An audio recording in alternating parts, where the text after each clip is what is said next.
Ben ritrovati a TG Wine, ovvero il TG del mondo del vino. TG del mondo del vino che vuole raccontarvi tutte le novità.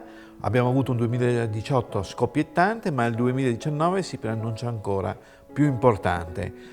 Partiamo ovviamente da un evento sul territorio che è... Il primo evento che ci aspetta è a gennaio con la prima del Torcolato, quindi la presentazione della prima spremitura di questo nettare.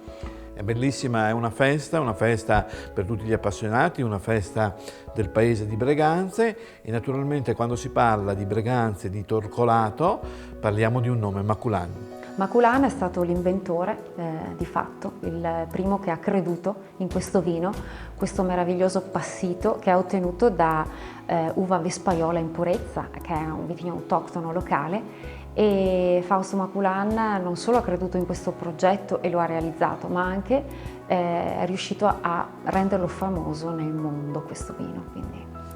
E poi se andiamo più avanti, il 2019 ci riserverà tante sorprese. Ovviamente il Vinitaly, un evento, come dire, classico, tradizionale, a Verona. A Verona come di consueto e ovviamente oltre ad essere un evento importantissimo per il mondo del vino è anche un evento ormai legato anche alla mondanità.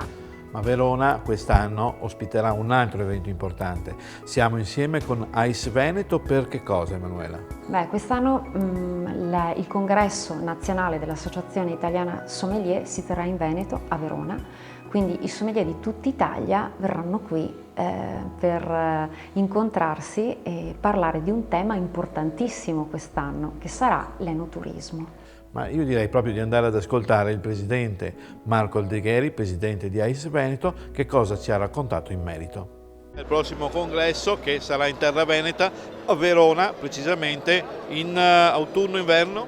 Sarà a novembre, quindi più o meno tra un anno, 22, 23, 24 novembre. Credo che sia una grande occasione anche per raccontare il territorio, credo sia un viatico utile, utilissimo anche per darci quell'adrenalina importante che ci serve per affrontare un lavoro così impegnativo. Manuela, vedo che la tua attenzione è rapita da questo oggetto che c'è qui sul nostro tavolo. Sommelier Veneto. Cosa sì, è l'ultimo numero della rivista Sommelier Veneto, la rivista associativa di Ice Veneto, che proprio in questi giorni sta arrivando nelle case di tutti gli associati, nella sua nuova veste grafica e il tema di questo numero è l'eleganza nel vino, ma non solo, lo scoprirete poi, e quindi occhio alla buca delle lettere. Occhio alla buca delle lettere, mi raccomando.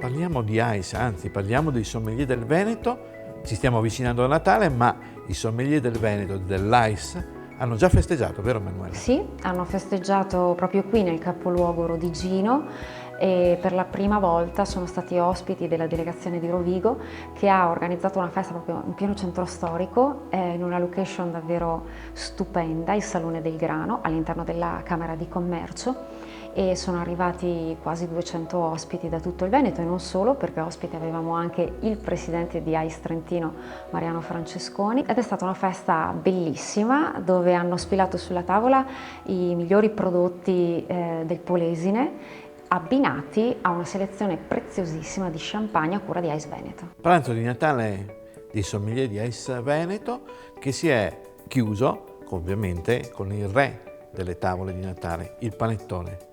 Per l'occasione, infatti, per il dolce finale abbiamo avuto un prodotto di Borsari, maestri pasticceri, quindi un'altra eccellenza del territorio, e il prodotto che abbiamo assaggiato durante il pranzo di Natale è stato un Magnum, quindi una versione particolare in grande formato, a lievitazione naturale per 72 ore. Quindi un prodotto di una fragranza, di una morbidezza uniche. Un profumo veramente che ha riempito tutto il salone, veramente eccezionale.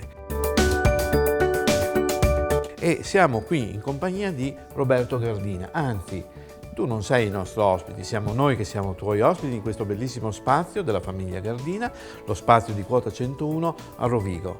Ma Emanuela, adesso è il momento di chiedere a Roberto qual è, secondo lui, il miglior abbinamento per questo dolce. Guarda, non uno ma ben due abbinamenti ti posso proporre. abbiamo un moscato dolce di OCG dei Colli Euganei, spumante appunto di fiori d'arancio, e poi un vino a cui siamo particolarmente affezionati, che con la stessa uva, ma in versione passita, il Gelso di Lapua. Ma io vorrei anche ricordare un attimino un po' di più questi Colli Euganei, Emanuela. Sì, si tratta di terreni vulcanici, quindi un'impronta e un carattere davvero particolare che conferisce questo territorio, e poi insomma due versioni di uno dei vitigni più importanti di questo areale, che è il Moscato Giallo, quindi la versione con le bollicine freschissime dello spumante e poi il velluto della versione passita. In entrambi i casi meravigliose le sfumature agrumate che ritroviamo in questi vini e che tanto bene si abbinano con l'aroma classico del panettone.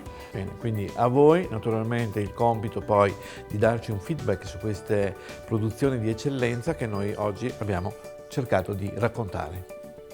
Grazie. Grazie a voi. Buon Natale a tutti voi. Grazie a voi. Buon Natale.